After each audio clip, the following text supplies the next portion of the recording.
Developing right now, Meghan Markle is trying to kid the world that all is fine with As Ever, that all is fine with Love Meghan and her relationship with Netflix, despite the fact that there has been no restock of product after weeks and weeks and weeks, and we now learn that there will be nothing new until next year.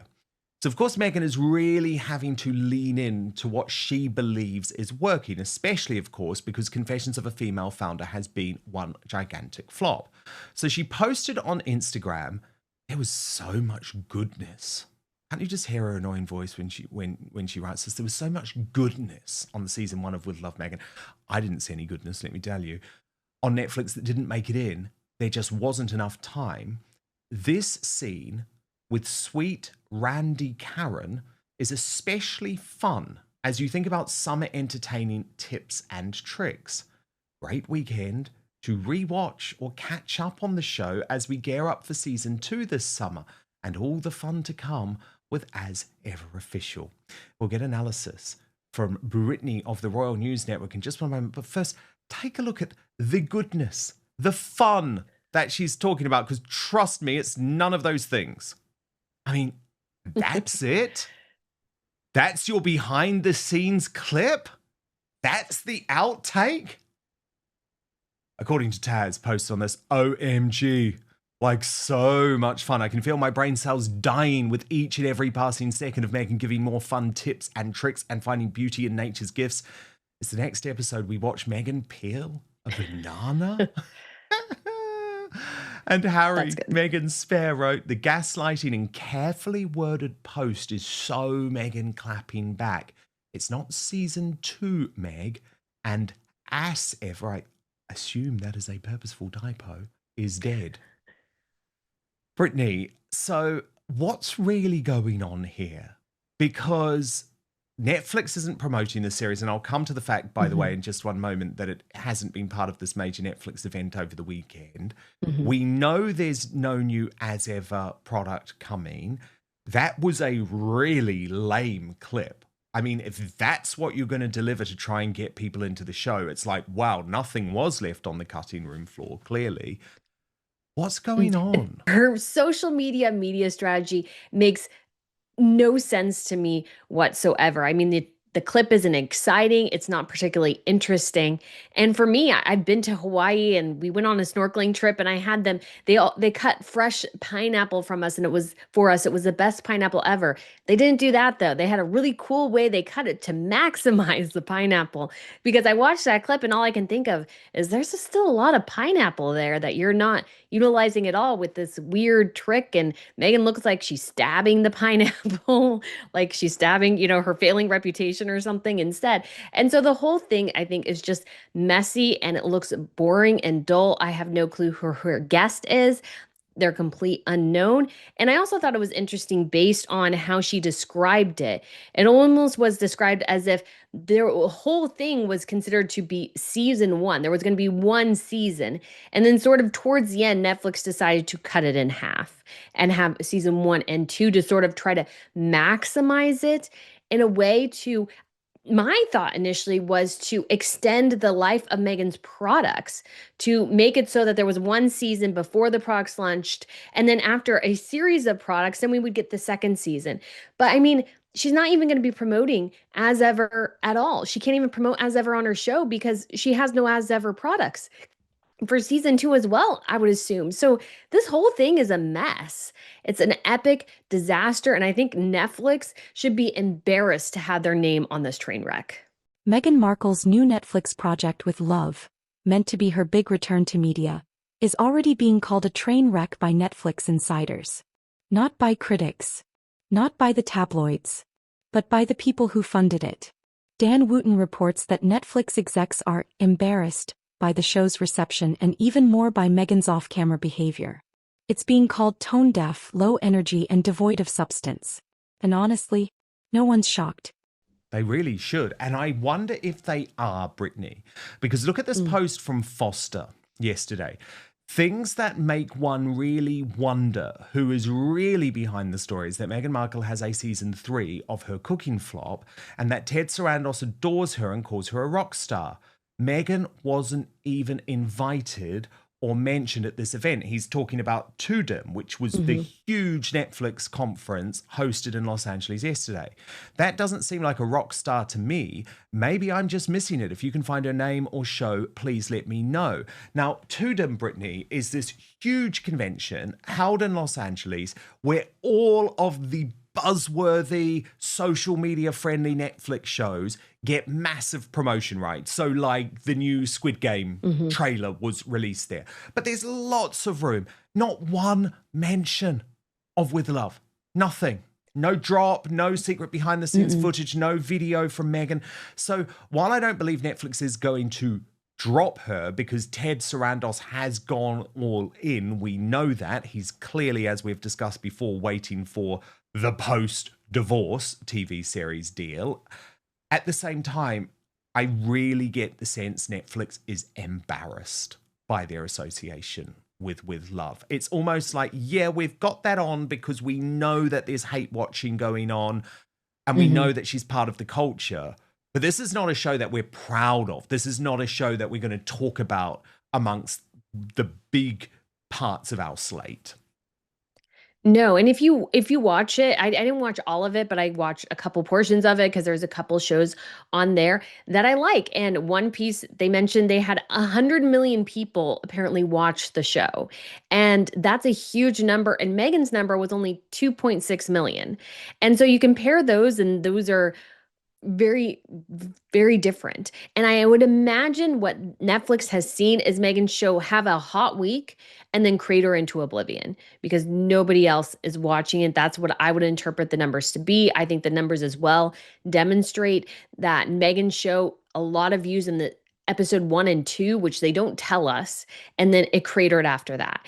And so I think Netflix, or at least some of the smart people at Netflix, are aware that not only is Meghan's show not as popular as they would like people to believe, at the same time as well, she's not a fan attraction because the whole point of the event was to kind of hype up the fans of the show. So you have Wednesday, you had Squid Game, you had Stranger Things, you had One Piece. Like those were kind of, I think, the big tent pole, and they had the WWE and a couple other things scattered throughout. So they had these big tent pole series, and Meghan's clearly not part of that.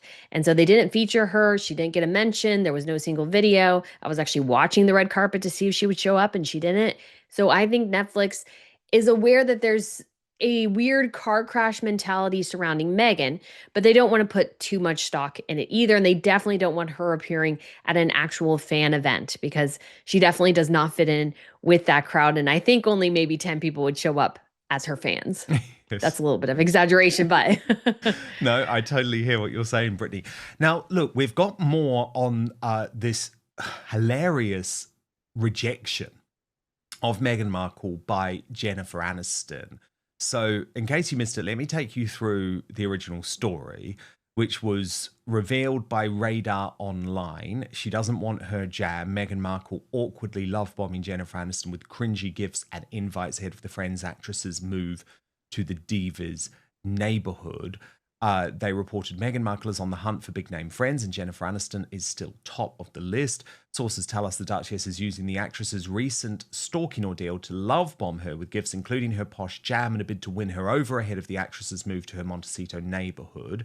According to insiders, Markle has been sending her a series of gifts, including artisanal jam and luxury wellness products in an effort to establish a connection. Meghan is thrilled that Jennifer is moving to Montecito. She's been trying to get close to her for years, and now that they're neighbors, she sees this as the perfect opportunity. But Aniston wants nothing to do with the Duchess. Another pal said Jen appreciates the gestures, but is focused on settling into her new home and prioritizing her safety. She's not looking to expand her social circle at the moment. She also sees Meghan as poisonous and wants nothing to do with the drama she creates around herself and with the royal family. Jen has quietly binned Meg's gifts and not replied to any of her desperate invites for chats. She knows Meg also wants her as a guest on her podcast, but she's having none of it. She doesn't want her jam or her friendship. And Brittany, it was pointed out to me over the weekend by Hollywood sources that the thing that Radar Online actually missed in their article is that Jennifer Aniston is most likely being advised over this by Courtney Cox. Those two, obviously we know them, don't we, as Monica and Rachel from Friends. But off camera, Brittany, they are truly the best of friends, right? Like out of all of the Friends cast, these two have stayed super, super, super close over the years. And so, of course, Courtney Cox is going to have told Jennifer about the fact that she ended up in Prince Harry's autobiography Spare over the magic mushrooms revelation. And so it seems like maybe there may have been a warning, put it that way, from Courtney towards Jennifer. What do you make of this story? The Royal News Network lays it out. Meghan's Hollywood dream was to become a lifestyle queen, a Black Martha Stewart. But what she delivered was an overpriced mood board. With Love is just empty aesthetic wrapped in royalty cosplay. Netflix, they're not in the fairy tale business. They gave her a platform. She gave them zero return. No ratings. No buzz. Just awkward press and a shrinking fan base. Let's not forget about as ever Meghan's rebranded version of American Riviera Orchard. No launch date. No products. No public update. Just one Instagram reel and a whole lot of silence. I'm not surprised at all that Jennifer Aniston would want to keep her distance from Meghan. This seems to be what a lot of Hollywood A-listers are doing, is they may be in some ways, friendly in case a connection might benefit them somewhere down the line, but they don't really want to be friends with her. They don't want to be close to her. I don't think Jennifer Aniston likes any sort of drama in her life. So this idea of getting associated with Meghan, it brings immediate drama, immediate criticism, and you get sort of wrapped into the toxic vortex that is Harry and Meghan. And I think of Gwyneth Paltrow as well. Yes, Gwyneth and Meghan are neighbors, and Meghan and Gwyneth had this little bit on Gwyneth's social media, but beyond that, like Gwyneth is keeping her distance. Like she's not being rude, she's not being, let's say, blacklisting Meghan or something like that. She's just like, we can be sort of friendly, but we're not really friends. And I think that's definitely the approach Jennifer Aniston is taking. And it's a smart one. There's just no reason to bring Meghan really into any sort of like friendship with her. It just seems to drag other people down.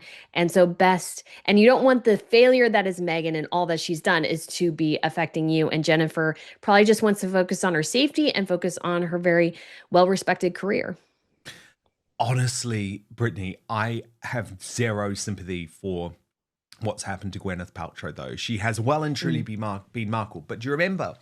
I mean, I'm sure you do remember, but just in case you don't, slight reminder, when With Love Meghan came out, it was very obvious that Gwyneth was making a dig at her. She made that Instagram video where she was sort of making her breakfast, but there were just too many small little hints that this was at least a tongue-in-cheek dig at Meghan Markle.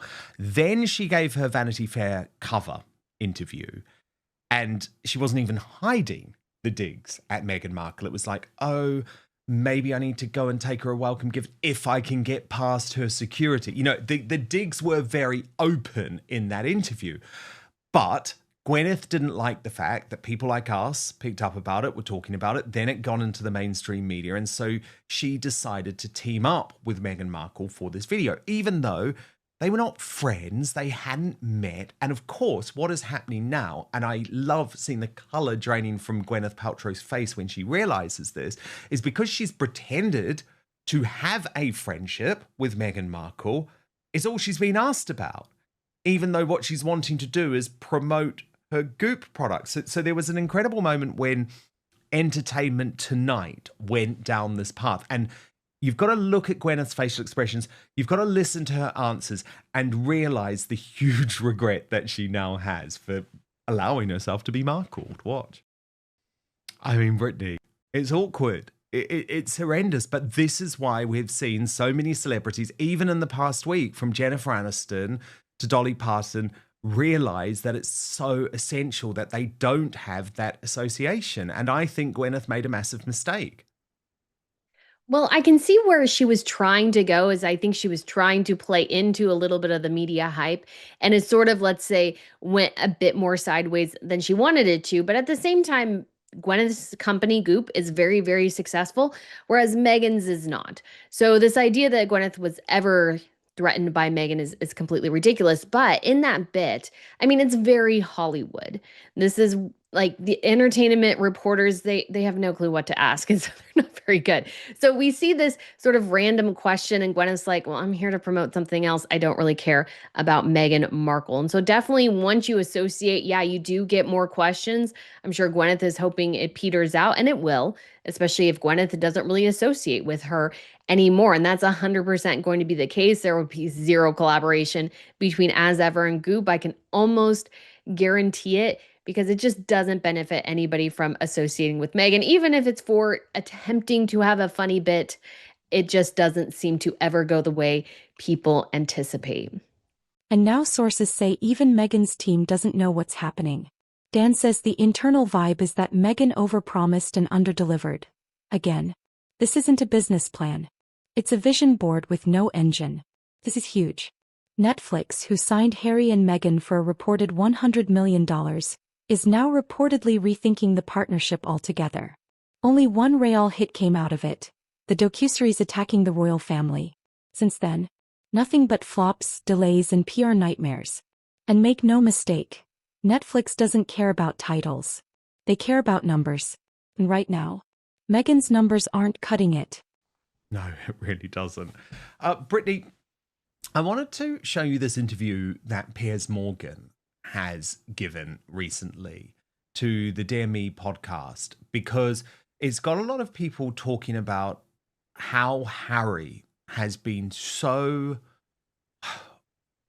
intellectually dishonest in terms of the way that he presents his mother, Princess Diana's relationship with the media. Because all of this battle that he's taken on, Brittany, he claims to be in her name, in Diana's name.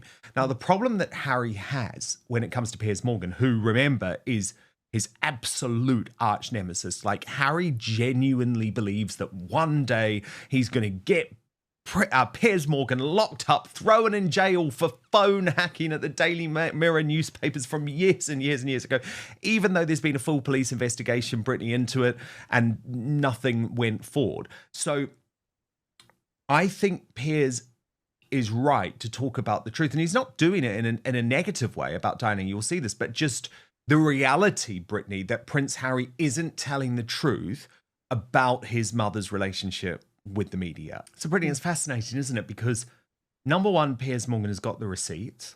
Whatever you think of him, he knows directly. I mean, to be able to directly say, no, we bought that poster off the market. It never ran.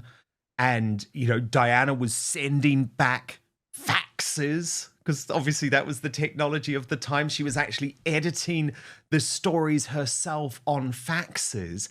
Does it not just blow apart the entire narrative that Prince Harry has been propagating about the media and the media's treatment of his mother for all of these years? Like, sure, the paparazzi is different, Brittany. Like, we can have a separate conversation about the paparazzi, but Harry isn't going after the paparazzi, Brittany. Like, he's going after Murdoch. He's going after the journalists. It's very fascinating. And Diana was a master at media image. She really was. She was able to utilize the media for her benefit. Now, sometimes it went too far. Sometimes she wanted them there and then she wanted them to leave, and they wouldn't leave.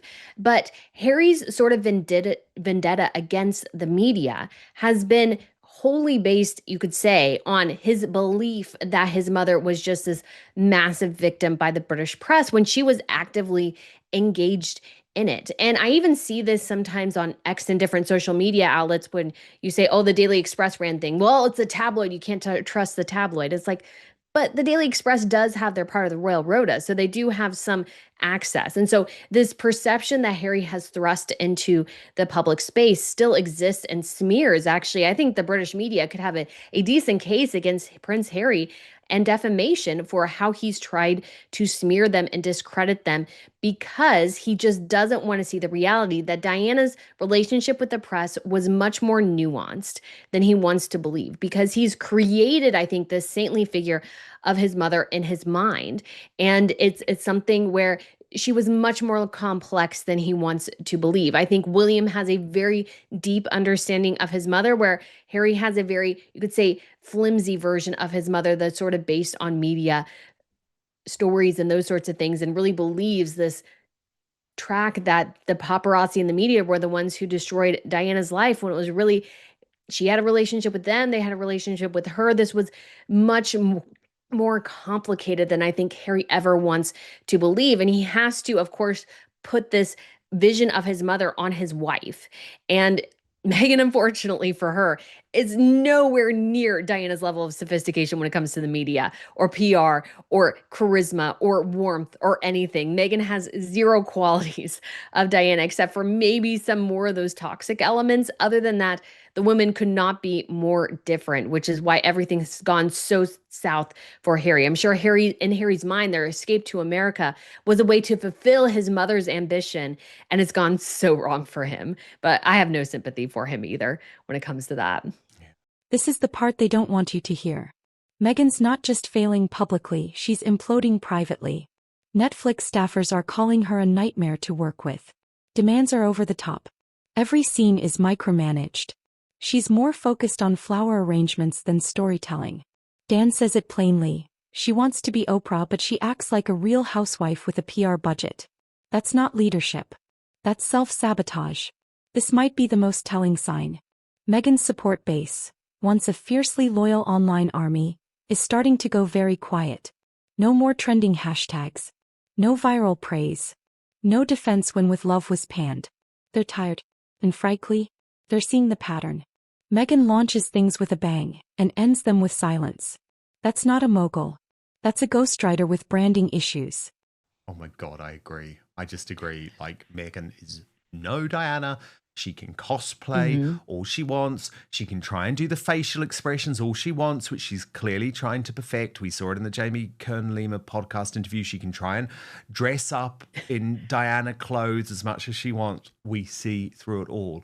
The reason why Diana was such a special individual, I would agree with Piers, actually. I would argue the biggest celebrity in the world, definitely the biggest celebrity of my lifetime, given I wasn't alive when JFK and Marilyn Monroe were on this earth, is because she was just a totally authentic person who we saw grow up, yes, with lots of flaws, but flaws that she owned and never tried to shy away from. Just one quick word, Brittany, please, on Meghan's social media game. Because did you see this post on As Ever, right, which she thought was sort of pointing to how cute it was that she had her dog with her and these vegetables, and she wrote the unofficial quality inspector of this morning's garden haul. But actually, Brittany, it's been picked up upon the fact that this can't have been a haul of homegrown vegetables because a whole load of them aren't actually in season. Now, I know that you could say that this is like a rookie error or not that big a deal, but it sort of is, isn't it? When she's literally trying to sell herself as a lifestyle doyenne and she keeps being caught out on these things. Right. And when you were just talking about Diana being so authentic, Meghan is just the exact opposite. And this picture is a great example of that. I mean, there's nothing authentic about that picture. Half the vegetables were probably came from the store. She probably actually cleaned them before putting them in this basket. We don't even know if this was morning. This could have been 2 weeks ago. It could have been 2 months ago. It could have been 2 years ago. We have no idea when this particular picture was taken. But of course, she has to show off her nice, $1,000 pair of shoes. And I mean, is it not unhealthy to allow your dog to sniff and maybe lick some of the vegetables in your thing? I think that would not be the smartest move. And so the whole thing, though, it just reeks of inauthenticity, which is what has plagued Meghan's social media the entire time. I think it's why it's really struggled to grow well, is because people look at it and go, well, that's a nice picture, but it doesn't mean anything. She's not doing anything deeper. It's just very, very surface level. And I think we are all sophisticated enough at this point about media games and what people do on social media to know that it's basically everything she puts on there is pretty much totally fake. And that does not endear her to an audience. And it's just more aggravating than anything else. And it's not a surprise that When it comes to authenticity, Meghan just really struggles with that game. She'd rather give you a fake picture with vegetables that weren't grown in her garden than actually being real about the struggles of actually tending a garden. So it's just all fake. It's all fakery. It's all for the cameras, nothing else. There's nothing deeper. Superbly put. As you've always said, Brittany, her social media strategy. Angela Levin said it before. Take away the Duchess title, and Meghan is just another lifestyle influencer who can't convert an audience. The sad truth is her brand only ever worked when it was anti-palace. Now that people are bored of the royal war, there's nothing left. Even Hollywood is losing interest. The invites are drying up. The A-list support is silent. Netflix? They've stopped pretending this is prestige content. You can only fool Hollywood for so long. Meghan came in with buzz, royalty, and mystery. But buzz fades. Now we're left with cancelled launches, dead podcasts, and Netflix execs leaking embarrassment to the press. This isn't just a project failing. It's a public undoing. And unless something radical changes, Meghan Markle's media dream is officially on life support.